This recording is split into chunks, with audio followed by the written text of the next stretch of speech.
The chamber was supposed to become a routine session, a simple briefing, but within minutes, Parliament transformed into a battlefield of accusations, shouting, finger-pointing, and explosive revelations. And at the center of it all stood one man, General Mkhwanazi, holding a file that he claimed contained the most damning evidence ever presented against a sitting president. South Africa watched in disbelief as he rose to his feet and demanded the unthinkable, the immediate arrest of President Cyril Ramaphosa.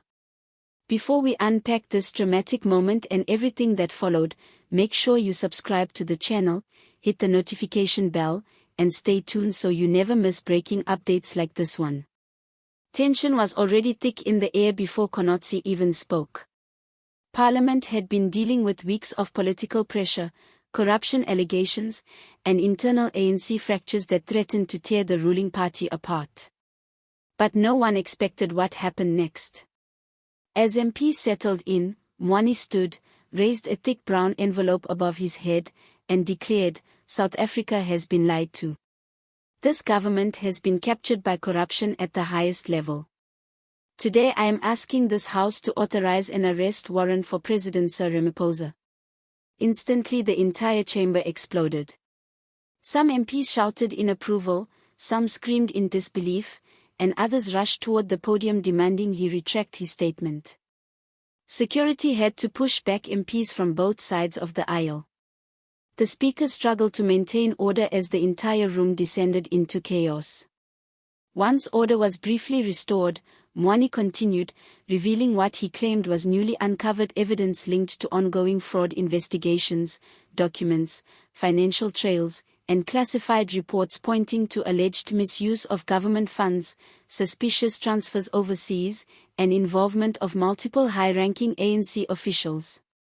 According to Mkhwanazi's claims, these documents tied Ramaphosa directly to questionable infrastructure funds, covert foreign accounts, unauthorized financial movements, secret meetings with individuals previously flagged in investigations. Though unverified at this stage, the claims alone were enough to trigger an uproar across the nation. Opposition parties jumped on the moment, shouting phrases like, "We knew it. This is what we've been saying. South Africa deserves the truth." But ANC MPs immediately accused Mkhwanazi of staging a political ambush, claiming he was manipulating internal tensions to destroy Ramaphosa's leadership. Within minutes, several senior ANC MPs rose to counter the accusations. "This is political theater," one shouted. "There is no legal basis for these claims," another argued. They insisted the president had followed all procedures and accused Mkhwanazi of trying to incite public hatred and destabilize government structures. But Mkhwanazi refused to back down. Staring across the chamber, he slammed the folder on the desk and said, "You can deny it now, but these documents will speak for themselves. South Africa will know the truth."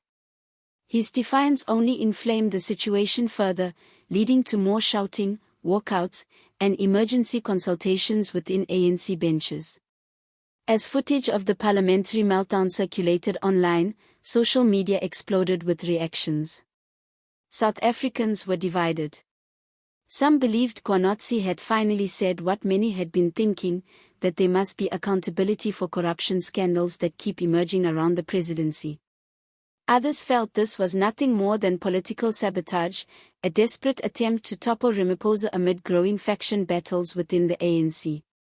Either way, the public was glued to their screens, waiting for clarity from the presidency.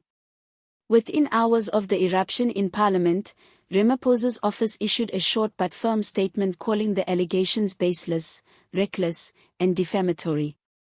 They assured the public the president would not be intimidated by politically motivated smear campaigns. But despite the response, the damage had already been done. Analysts say the ANC is now deeper into crisis than ever before. Internal divisions have escalated beyond repair. Pressure from opposition parties is at an all-time high. Public trust in the government has taken another blow.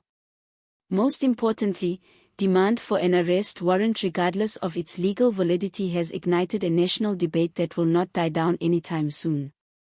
Was this a bold act of truth-telling from a man fed up with government corruption?